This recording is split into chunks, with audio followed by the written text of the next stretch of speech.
Welcome to Be Customer Led, where we'll explore how leading experts in customer and employee experience are navigating organizations through their own journey to be customer led and the actions and behaviors employees and businesses exhibit to get there.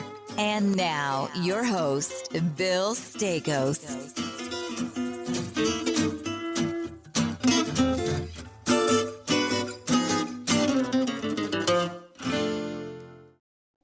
Hey, everybody. Welcome back to another week of Be Customer Led. I'm your host, Bill Staikos. I have an amazing guest and a friend and a mentor on the show this week. And I'm so excited to have this individual and introduce him. Marbue Brown is an accomplished and exceptional leader, frankly, in customer experience, an executive with a track record of thought leadership and signature business results at some of those most iconic brands on the planet. Frankly, right? One of them where we worked together and where I got to meet Marbue and start to learn from him was JP Morgan Chase. Marbue has been at Amazon.com, Microsoft, and Cisco Systems, and in just a deep thought leader and veteran in customer experience and frankly, employee experience as well. But Marbue, thanks so much for coming on the show. Just super excited to have you with us today. Well, thank you, Bill, and I'm super excited to be with you on the show today. And thank you for that introduction, and really looking forward to our chat. And so, hey, thanks. I'm looking forward to a stimulating conversation. Absolutely, absolutely. Marbue, the first question we ask each guest on the show is for the guest is to tell us about your journey and some of the differentiating factors in your career. Like in the intro, you've worked for some amazing brands and have had, executive and leadership roles at these companies. You've done so much in the customer experience space. I think your story, man, is pretty incredible. I'd love for you just to share a little bit of it. Well, thank you. And Bill, you talked about some of the companies where I've worked. I think I've also had the opportunity to work in some amazing situations and with some amazing people. Very early in my career, when I first got into the customer experience space, I was on the side dealing with measuring the customer experience. And, I got to work with some amazing folks in terms of analytics and all of that. So we got an opportunity to really break some new ground in terms of measuring customer experience. We got to publish on that. So that was super exciting very early on. But in addition to measuring, there's also that whole aspect of extracting insights and turning those insights into actions, right? And so those three things have really been at the core of what I've done, in my work in all of these different, companies that you mentioned. And like I said, I got the chance to work with some amazing people. I think about, my time at Amazon.com, getting to work with Jeray Buckley Cox and Tom Weiland. Tom was like a pioneer in, customer obsession, if you will, one of the leaders there. So I have gotten to work with some amazing people, getting to work with Deshonda Brown Duckett at Chase, and I've gotten that opportunity to work with just some really amazing people, Mike Weinbach. So those folks, have helped me really shape some of my ideas about customer experience, about customer obsession, and it's been a great journey from that perspective. So those are some of the things that I would highlight. Well, I'm going to highlight the fact that you were, whether you knew it or not, you were a mentor to me. You still are, frankly. You really brought and elevated, at least I can speak from a Chase perspective, elevated the importance of customer experience and the understanding of what customer obsession is, and really fundamentally changed their thinking around the customer, which is not easy to do at a large organization like that. Customer obsessions is something that you know a little bit about. You're writing another book. You've written books before. You're writing another book on customer obsession, defining it. and talking about organizations, what does it mean to be customer obsessed? What, organizations that embody it today. First, why write a book on the topic? Like, what was out there sort of in the space that you wanted to kind of crystallize for industry at large? And maybe what's different relative to other books written on similar topics, whether they're about Amazon around customer obsession or otherwise? I know there aren't, the topic of customer obsession. I don't think there are a lot of books, if any, that are solely, specifically focused on that. But like, why write the book? What was sort of, running around in your head when you're like, I want to do this, and then here's why it's important? Well, look, Amazon popularized the term customer obsession. And soon after, a lot of people began using, the phrase customer obsession to describe what they were looking to do in terms of customer experience in their own companies. They express aspirations to be customer obsessed. But the bottom line is that not everybody who says that they want to be customer obsessed is speaking the same language. They didn't have a common language about that. And, it turns out that really there's only a handful of companies that have prioritized the customer to the extent that you would call it an obsession. But the thing about those companies is that they all have certain things in common, right?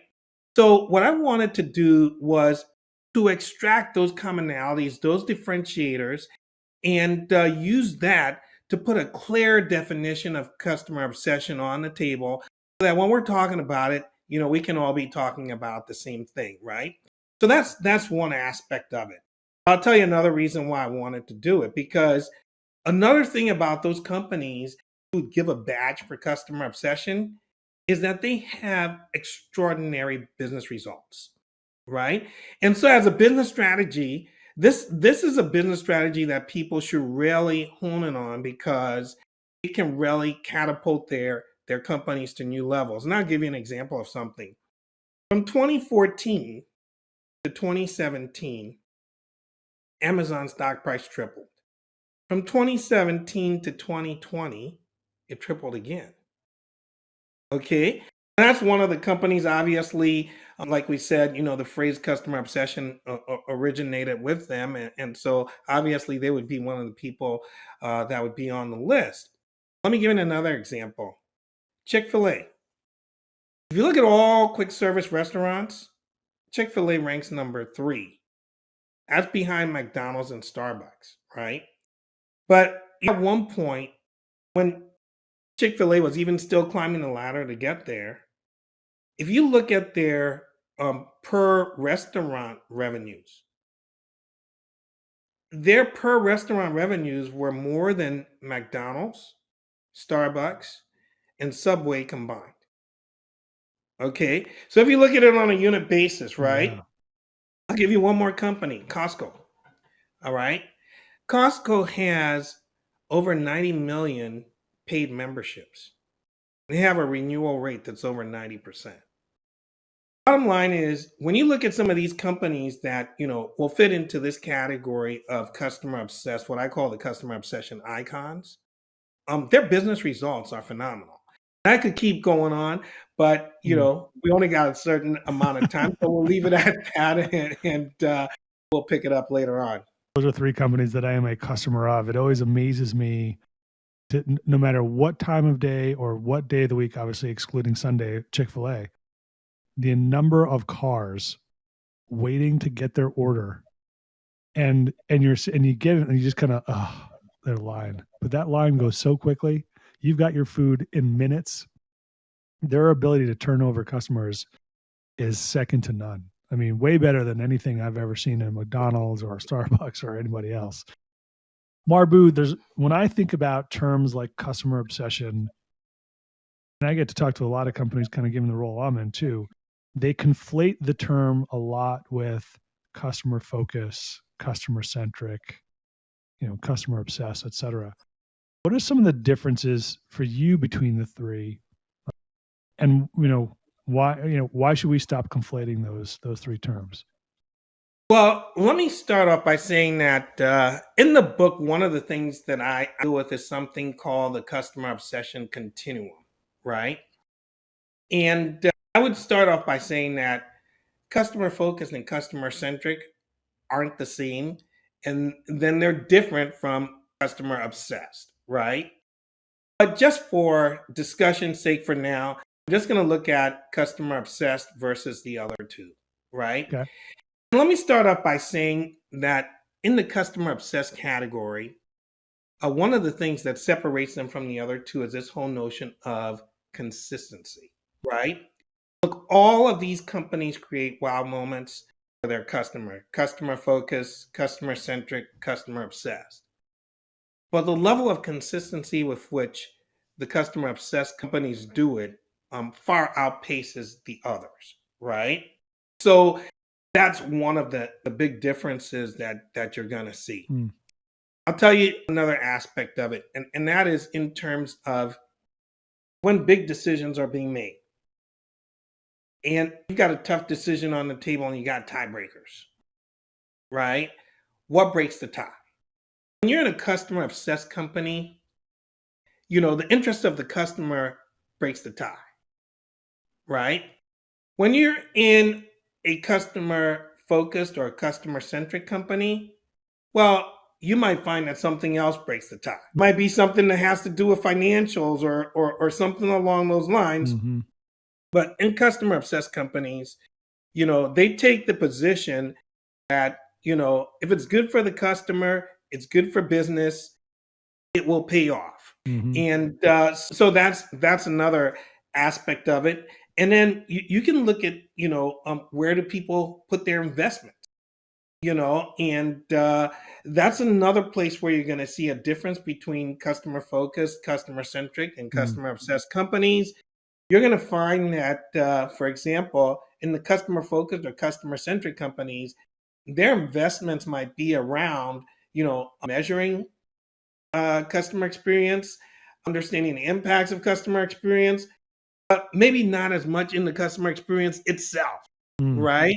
Mm. Sometimes when it's time to make those investments, if you can't, connect the dots directly to ROI, then, you might not see those investments happen. So that's another place where you're going to see a difference, between these companies.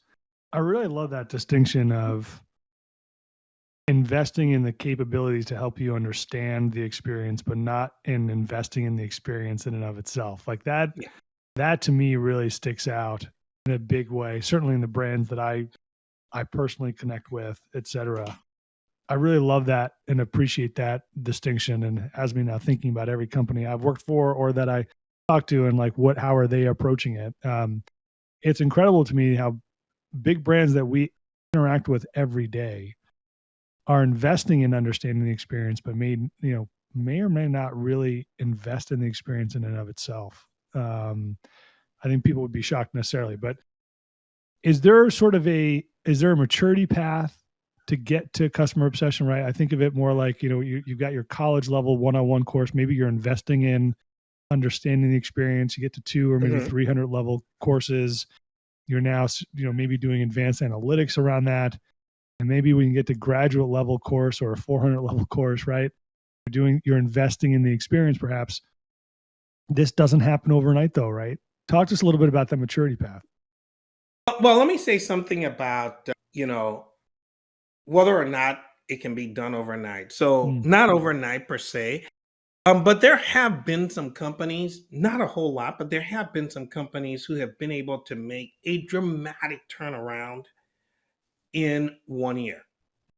Okay. But that only happens under certain conditions. Okay. That mandate has to come from the very top. Mm-hmm.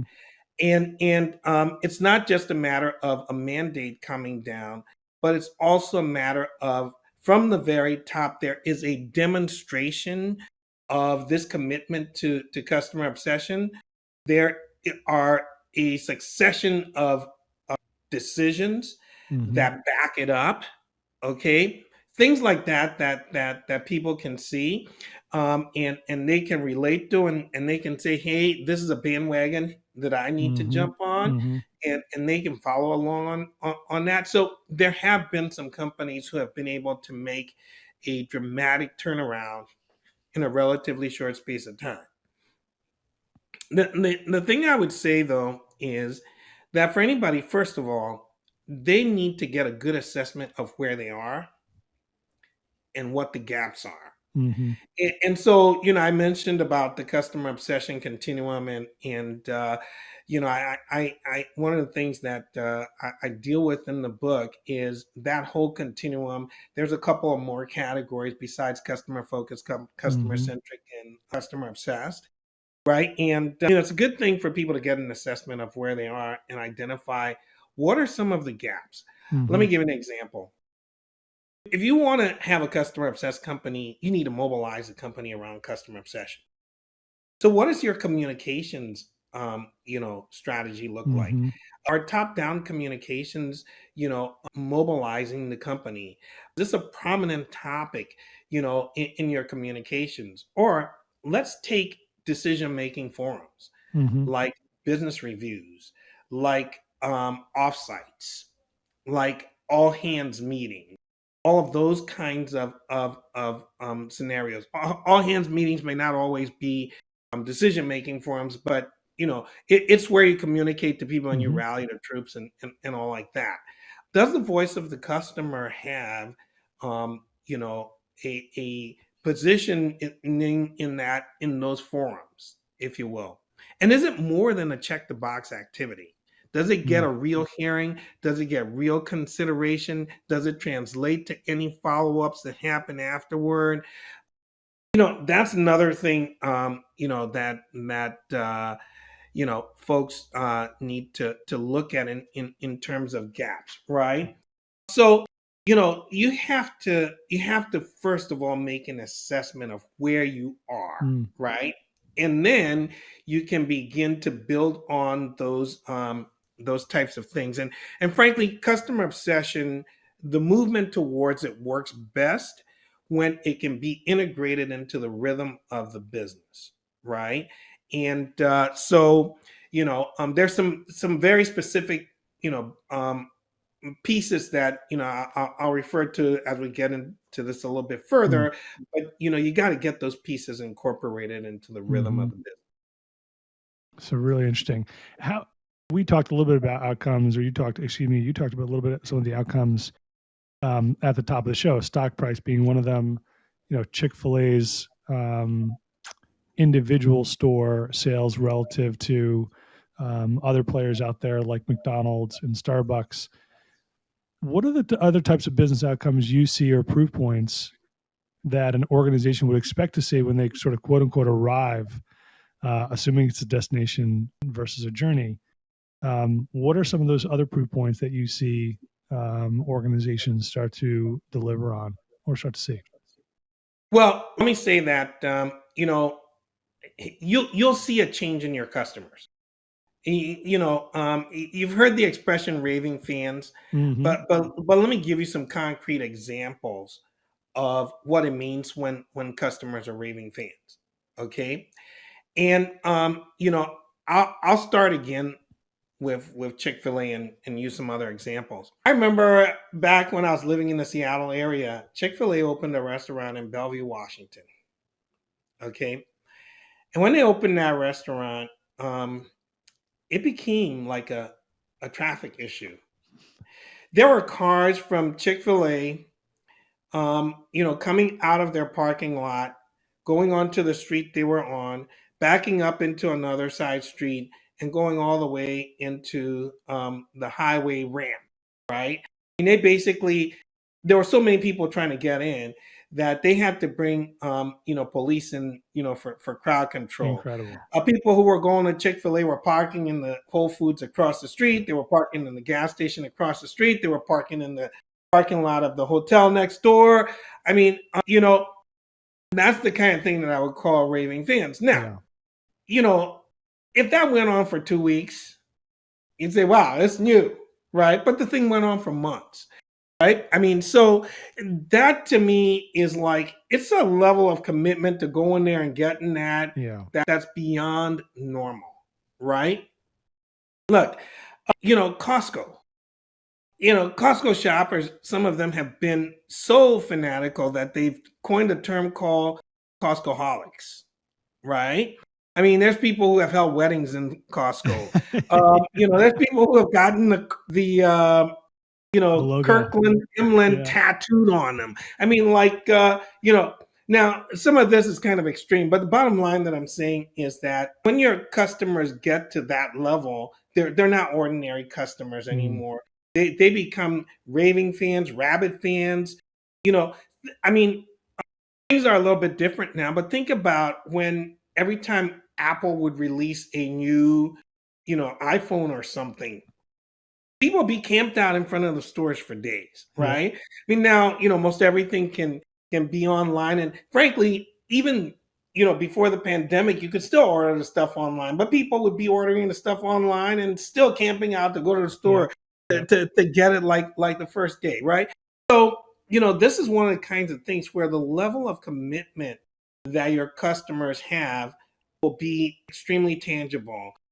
People are going to be posting about this stuff. They're going to be, tweeting about it. All of these kinds of things. When you're there, okay, you're going to see that kind of, rabid loyalty, to your brand, and that kind of emotional connection to your brand, other brands just don't have. In your research for the book, Marbue, what other organizations, businesses, brands, whatever we want to call it, what other brands get it today?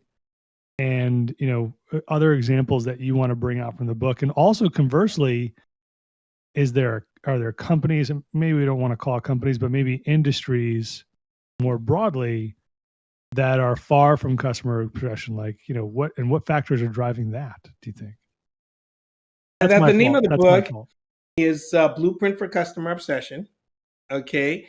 And one of the things that we do in the book is to take 10 companies that we identify as customer obsession icons, if you will. And, I mentioned that there's things they have in common.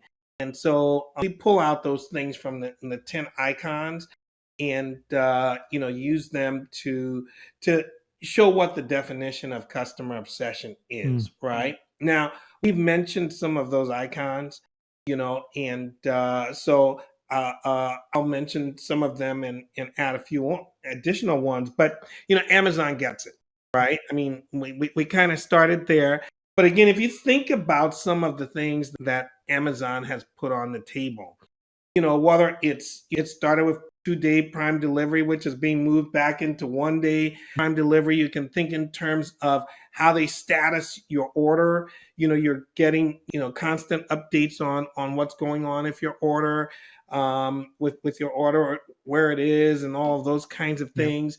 You think about the whole notion of cashier-less stores.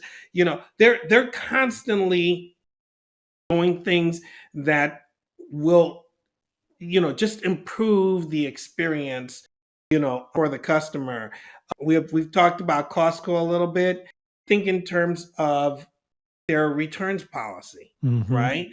I mean, a lot of times people go to Costco and buy things just because the return policy is what it is. But also think about what I might refer to as the Costco treasure hunt, right? Because you can get in the store and you can see screaming deals on things that you think these things have no business even being in Costco. Because this is like some really high-end stuff, and you're getting a screaming deal on it, and you may not have gone to the store that day to buy that thing. You take a look at it and you say, you know what, this is a screaming deal, I'm gonna buy it, right? I've been there. So you get those of kind of options, or even just like some of the cash back opportunities that you might have. And so, hey, maybe you want to install floors in your house or something like that, and you can go somewhere and buy. Maybe you can buy for the same price, but you're not going to get that cash back. So, there's a number of different things like that they have done, on behalf of their customers that makes it, a great experience for them. Ritz Carlton gets it. Yep. Right. And you can just you can think in terms of how they anticipate. They can anticipate what your needs are, even though you may not have explicitly expressed them. And then they find a way to meet that. So we have a number of these these companies that get it. Southwest Airlines. So the pet supplies company Chewy, they get Great it. organization. Yeah. There's a number of these companies out there that get it. And I won't say, look, the 10 companies that I use in the book definitely are not all that there is. There's Sure. many more than those, but I need to keep it to a manageable number to have the book at a manageable size so people can actually read it, right? So yeah. That's funny. I want to talk now, like, if you think about beyond customer obsession, if we assume that this is a journey, not a destination, one of your chapters talks specifically to that. What is after that? What's after obsession? Like, how do you evolve from that, right? Like, you can say, okay, we've tripled our stock price over the last 3 years from the previous 3 years. We've done that now a couple of times. All the business metrics show that customers love us. They keep on coming back and keep on buying the product. We're investing in constantly improving ourselves, not necessarily looking in the rearview mirror or the front windshield, right? We're really focused on improving our own operations and how are we getting better every day, training our people. What's after that? Because you can't necessarily just sit on your hands, right? Like, business changes fast. People start to copy and replicate what you're doing. Like, how do you kind of move past obsession even? Well, you don't move past obsession. I guess what's beyond obsession is more obsession, right? And that's really the way I think about it, because the things that wow customers today become yesterday's news, Yeah, right? yeah, fair. And so just like I was saying just a minute ago that Amazon's been doing 2-day Prime delivery. Yeah. I don't know if you ever got to experience what's called Prime Now, but that was 2-hour delivery, Yep. right? And of course, Prime Now is limited to certain geographies and whatnot. But in between, Prime 2-day delivery and Prime Now is Amazon kind of moving that needle back to, like, let's go to 1-day delivery, Yeah. right? So the thing is that what wowed customers before, it's going to become yesterday's news. So when you reach that point where you can say, okay, I've kind of achieved the customer obsession ideal, you got to follow that with more obsession, Mm-hmm. right? And then here's the other thing. Look, there's a lot of unexpected things that can challenge the foundations of customer obsession, right? Challenge your foundations. So think about the pandemic we've been through that has really put some pressure on companies that are striving to deliver a customer obsessed experience for their customers, right? Think about the airline industry and things that external factors that have been able to really pressure them, whether it's masking rules or it's vaccine mandates that may have had an impact on the size of their workforce. Just a bunch of different things. They come out there and they challenge you in the middle of that scenario, right?